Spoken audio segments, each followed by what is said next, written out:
Good morning and good evening. Today, we're talking to Jamil and Nick from Gamma. This conversation is brought to you by Stacks Ventures. If you're an investor, please message Jamil or Nick or anyone on the team for an invite to the demo day. STXNFT is now Gamma, an NFT marketplace and home for the world's Web3 social identity centered around NFTs secured by Bitcoin. If you need help, reach out to the team. Nick, Jamil, how are you guys today? Doing great. Yeah, how are you doing, Zero? Doing well. Thanks for having us on as usual. Yeah, thanks for being here. Today we're going to talk about a lot about the platform that you guys are building, about the team that you guys are developing, and about the new products and features coming online here. Tell us, how did you start Gamma? I remember months ago when you guys first started, it was just stxnft.com, and you guys have come a long way in a short period of time. Yeah, well, I first got involved in the Stacks ecosystem through around the same time that Miami coin mining first started. And I think it's actually the same with Nick. That's how we were both introduced to this ecosystem.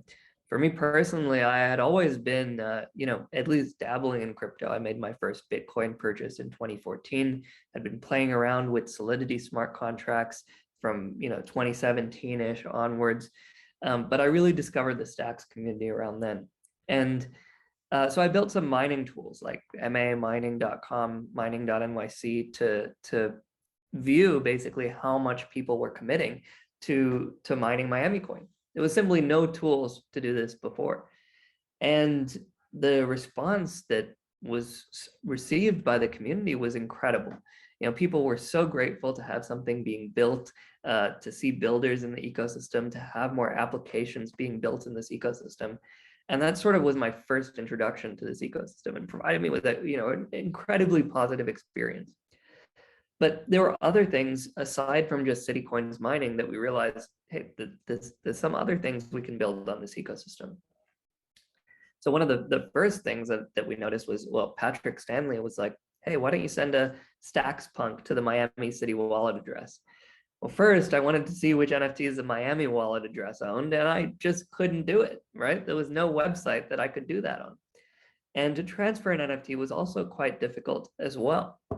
So really, the initial site, I remember looking up domain names and to search STXNFT because I'm like, hey, this might be a cool idea. Type in your wallet address like miamiwallet.btc and see which NFTs you own.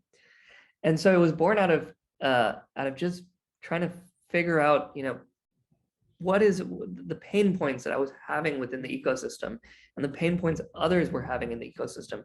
How do you solve them? How do you address them? How do you build something that's useful to people? And that was the first thing that we did, was basically a website where you could just view your NFTs and then eventually transfer them. And then noticing that there was a whole group of artists around the Stacks community that weren't able to get their work out there. Other platforms were charging 30-40% commission fees, and that was simply ridiculous, right? An artist doesn't want to give up 30 to 40% of their livelihood to a platform. That reminds you of sort of the Web2 world that's looking at being extractive. And so the core of it was just, other platforms have looked, how can we make money? How can we be like, how can we extract as much money as we can from the users? Whereas what we wanted to build was just build something that's useful, build something people love, build something that people have a great experience using, and build something that addresses real problems that people have in the community, both from a creator and from a collector side. And so eventually, a lot of the infrastructure that we built up to view your NFTs was perfect for launching a marketplace as well, because we had the ability to pull in metadata from all of these different collections and be able to launch them through a smart contract that allows you to interact with any collection. No more like strong gatekeeping or high fees. We wanted to launch the lowest fee, most open marketplace there was out there. And so that's basically how STXNFT, or now Gamma, started. I'll jump in just a little bit on myself.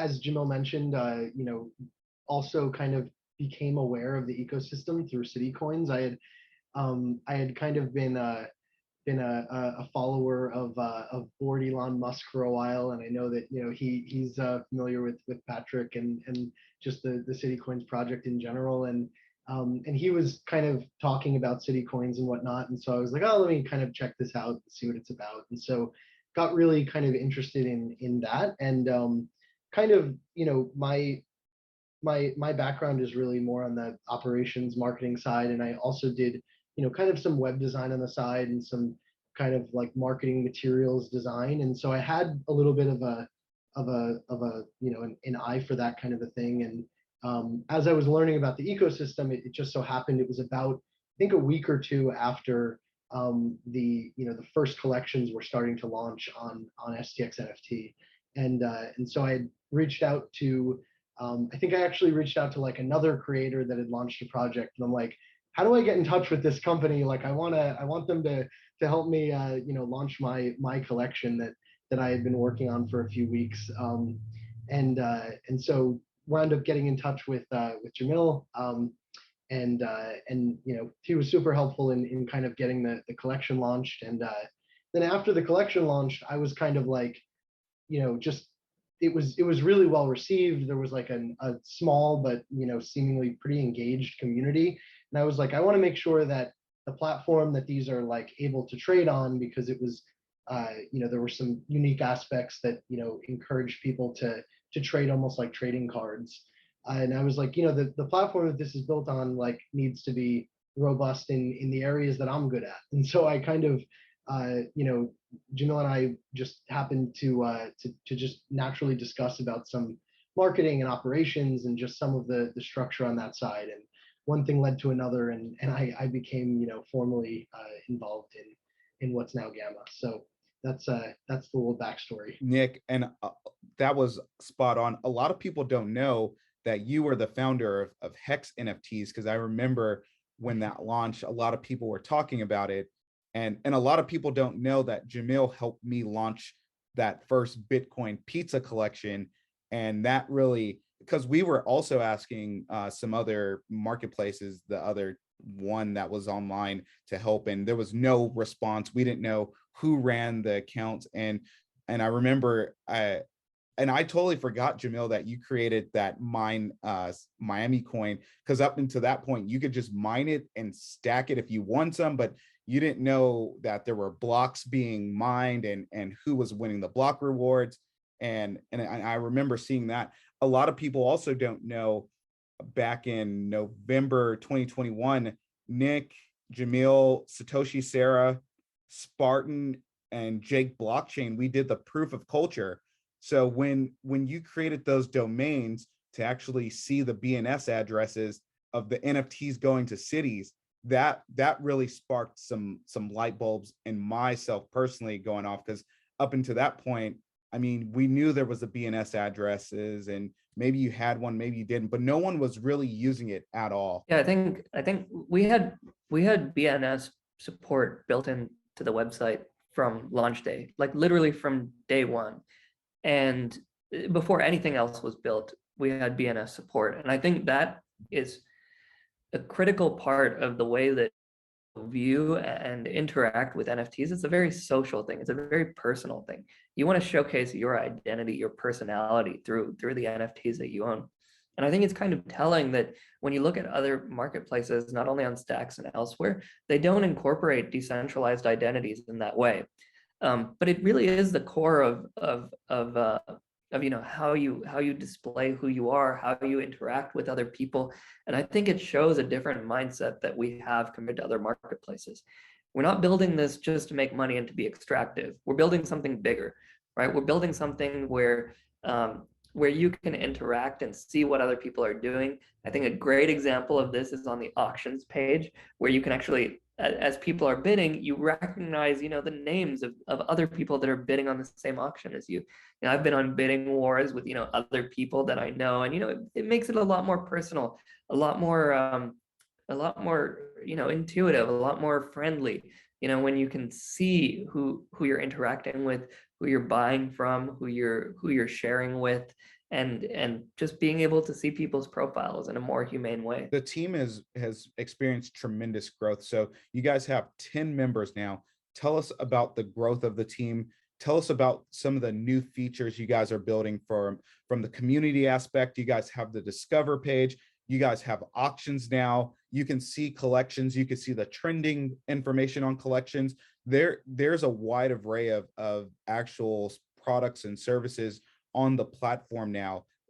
Exciting times for you guys. Yeah, I think our team is still pretty lean, I would say. I think team size is not a metric for growth that you should be looking at, right? It's like what we deliver and what we produce, and how much our users and customers love what we're building, right? I think we want to be able to build a strong team of people that are extremely passionate about what they do, and that's the core key. Almost everybody that we've hired, I actually think maybe everybody, has been from the community and people that were already engaged with the ecosystem. I remember, for example, like Nick is the first example, right? Like so clearly. But then we had people like Sam, who joined. He's SJC on Discord and on Twitter, and he had been sending me Discord DMs of like, hey, you should fix this, or here's some feedback on the site, and here's what you can improve on.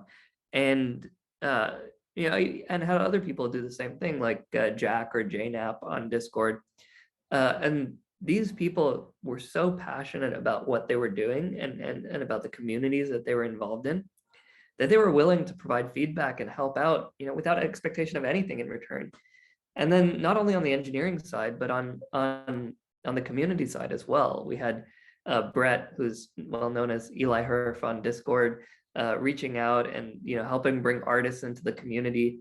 And so you have this incredible group of people that were already so engaged and deeply involved in the community, that care so intensely about what they do, just like all of us, that it was such a natural progression to just have them as part of the team and bring them full time into doing what they love and enjoy. And you see it in the output that they produce, and the amount of attention to detail and love and care that goes into everything that we build.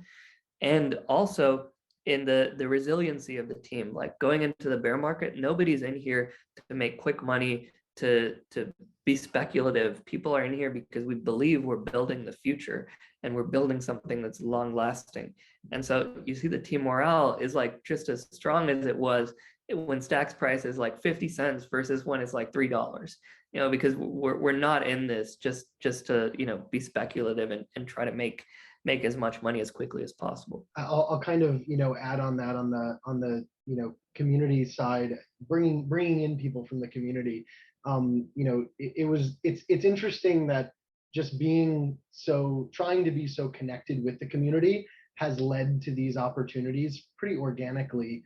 I both Brett and Joe, who are kind of two of our community team members, they both had been just people we had been in touch with because they were high value community members that were sharing great feedback. And then when we were putting out tweets like, hey, we need somebody in this space, that was actually how Joe came back around. I had met with him. I kind of did a bit of an advice call with him for I think we scheduled it for like a half hour. We wound up going for like an hour and a half, and we had this great conversation. He had so much just passion and feedback about the platform. And then about a month later, I didn't even think that Joe would be interested in a type of role, and he reached out directly and was like, hey, I'm totally interested in the role. And funny enough, like we went through the formalities of having calls with everyone else that had reached out, and there were some really great candidates, but I couldn't help but remember that amazing conversation I had with Joe. So kind of from the beginning, I was like, this guy's at the top of my list. Like he's he could be a great fit. And similarly with Brett, he was somebody who months and months ago was kind of mentioning that he was interested in working in a more full-time capacity. And I remember Jamil and I were discussing it, and we're like, we're not really in a position where we can afford to hire him. Like, is there any way we can figure it out? And we were like, the timing's just not right. We're probably going to lose him to somebody else. And it is what it is. It's kind of our loss. And then one thing led to another, and kind of the stars aligned there. And he wound up still being, available to join us, when we had the resources to bring him on. So super grateful for things like that. I just had the opportunity to work with Eli Herf, and we did it was the bear market community race with Stack Degen. If you're a Degen and you're watching this, buzz out. And oh man, I love that culture within its own culture, the whole Stack Degen team. And yeah, Eli Herf, everyone from the NFT communities too. I'm starting to see this really strong presence among the NFTs on Stacks. There are these communities where people are still building. So in Bitcoin Pizza, we from day one we wanted to create this community. Gamma, you guys helped us get started on that. This year has been phenomenal in terms of like people interested in another collection. This time we were able to do it through Boombox, be able to reward people. We didn't take any cuts or any fees. It was a free mint, and people got Bitcoin as a yield. I mean, I just think about that, where I started on this journey and Gamma helped me do that first collection. And Gamma, you guys gave me the tools, you guys gave me the confidence, and you guys gave a lot of other creators. Nick, they gave you the confidence to launch an NFT collection, and here you are now working with them. That's just like amazing to see that full circle. Absolutely. I can echo everything you said there from the creator side. Yeah, it's been great to work with such a wide range of creators. I think there's so much talent in the Stacks community. Now, Marketplace is not the center of it's not like the origins of all of this talent, right? It's like a hub for this talent, right? Where people can come together and share their work.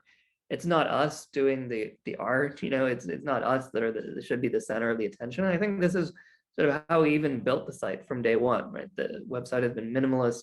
All the color, all the the joy of the site comes from the art and the creators that are displaying their work there. And I think it just that's the heart and soul of the community. There's so much talent, and we just want to bring that up and expose it to people. One of the things I love about going on the Gamma platform, you alluded to it earlier, is the ability to see other community members and what they hold. I know I've purchased some NFTs because I've worked with someone and I saw that they were supporting an NFT project in a community. So I said, you know what, I want to be plugged into that community, and I'd love to put my money where my mouth is, purchase NFT, be a part of that community. When people are looking at these new features on the platform, especially with the decentralized identities, I think that's an emerging greenfield where people are going to start to explore, right? When you have your writer device, you can probably plug into your NFT marketplace and swap and purchase, especially like with NeoSwap, being able to swap multiple NFTs with different parties.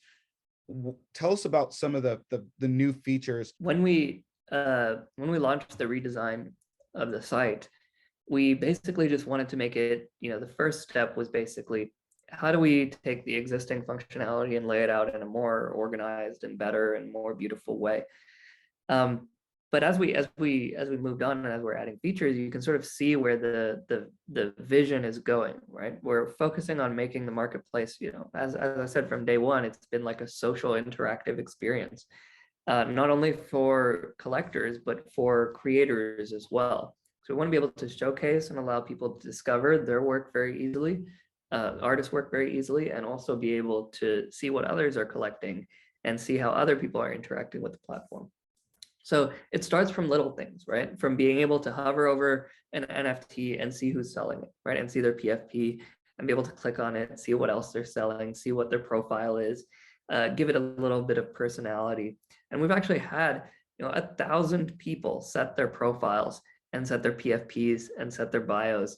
1,000, that's a lot, for the size of this community. People really love to be able to be seen and discovered and heard and interact with others.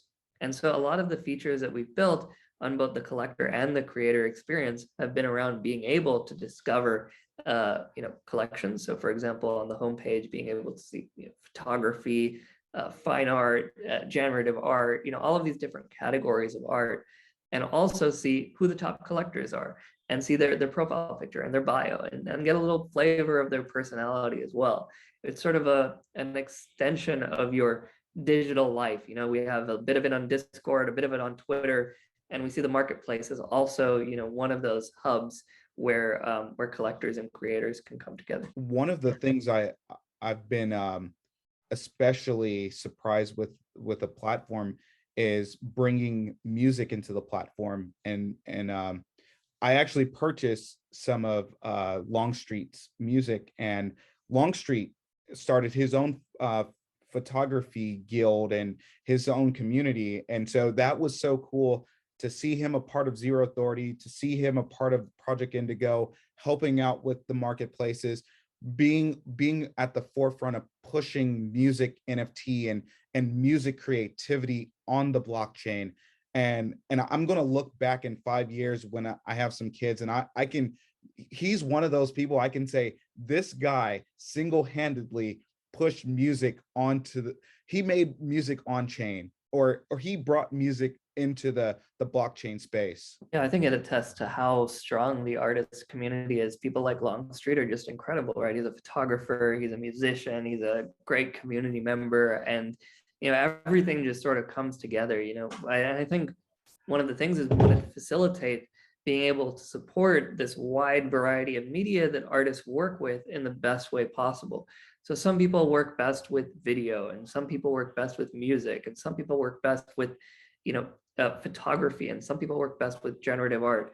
And we want to be able to support from the marketplace side, showcasing the widest range of all of these different types of art in the best way possible, and allow people to discover it in an easy and intuitive way as well. What's next for creator tools? That's a great question. I think this, first of all, we've tried to emphasize creator tools for you know, almost since the beginning of STXNFT. We're the first platform. Gamma is the first platform to have a self-service creator portal where you can just drag and drop images and, you know, upload an NFT collection on a smart contract that you actually own and control, and have, you're the only one that can, you know, modify that smart contract or modify the metadata or freeze the metadata.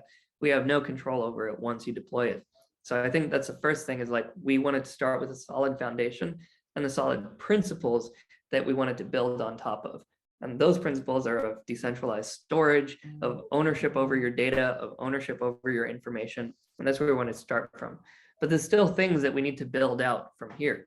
So we're undergoing a redesign of the Create portal to facilitate an easier onboarding process for artists.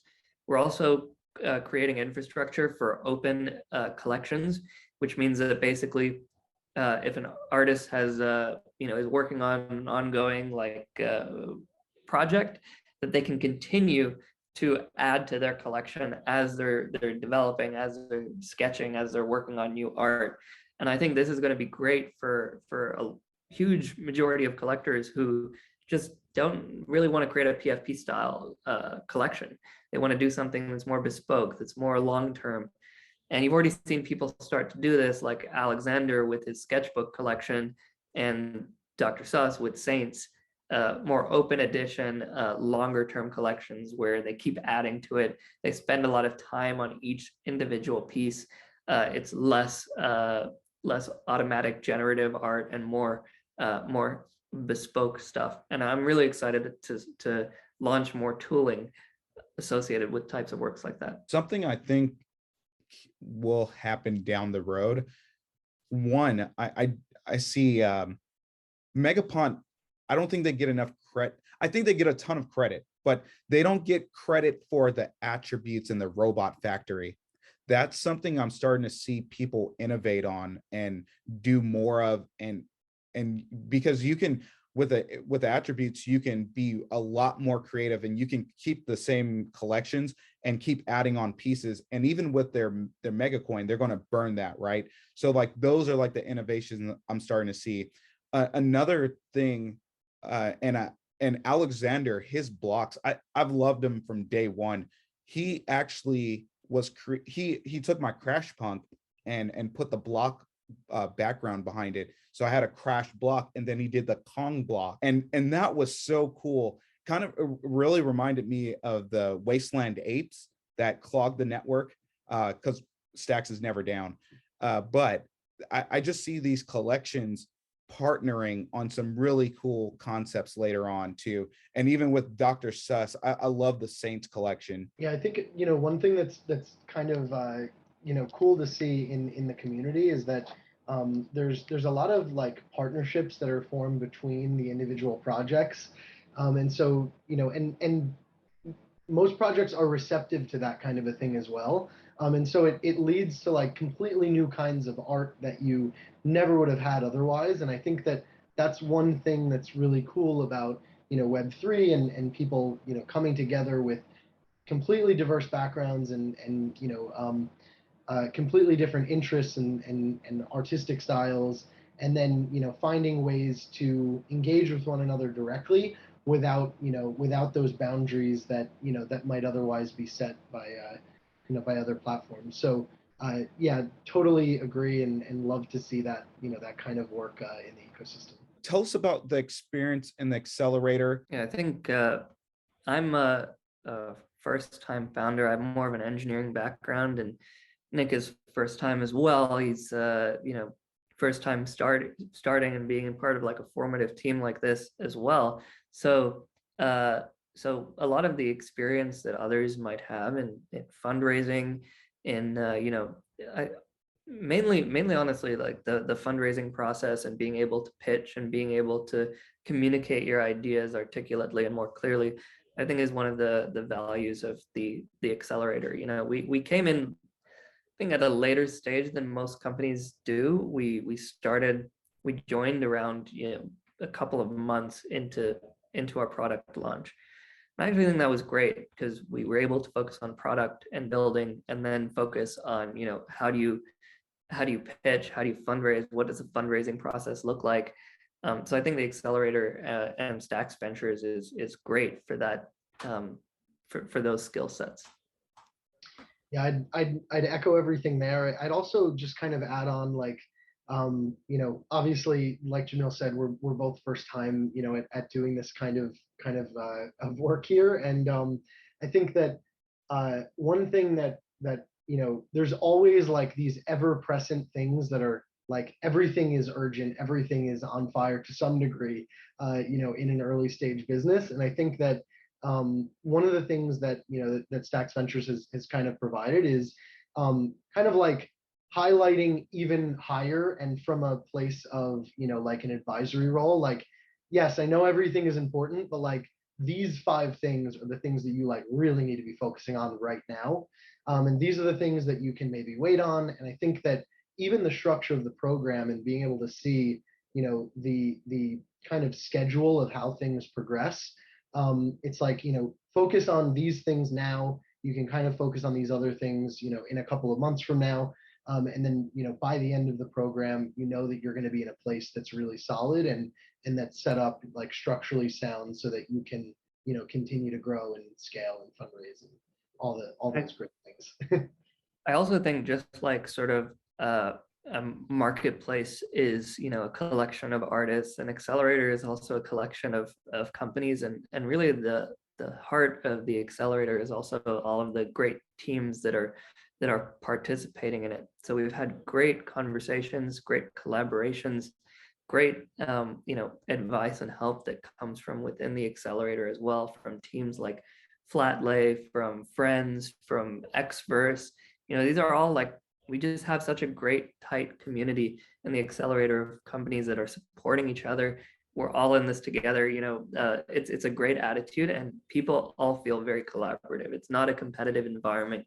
It's one in which we realize that if one of us succeeds, all of us sort of succeed with you. So that's been great as well. And that's evidence too. Like, we have partnerships with a handful of the accelerator companies that either began because of it, or just were only strengthened by by this kind of shared experience we have. So yeah, like concrete examples too. We power Xverse's NFT API for their apps. So when you view your NFTs in Xverse, they're powered by Gamma. We also have partnerships with NeoSwap. We provide an API, so when you see your NFTs on NeoSwap in those trading parties, that's powered by the Gamma API. Others are, Flatlay is going to be integrating us. Rider, we're exploring partnerships there. So that there's and Alex, of course, the DEX. So we have integration with Alex Mint, so we've been working closely with them from cohort 1.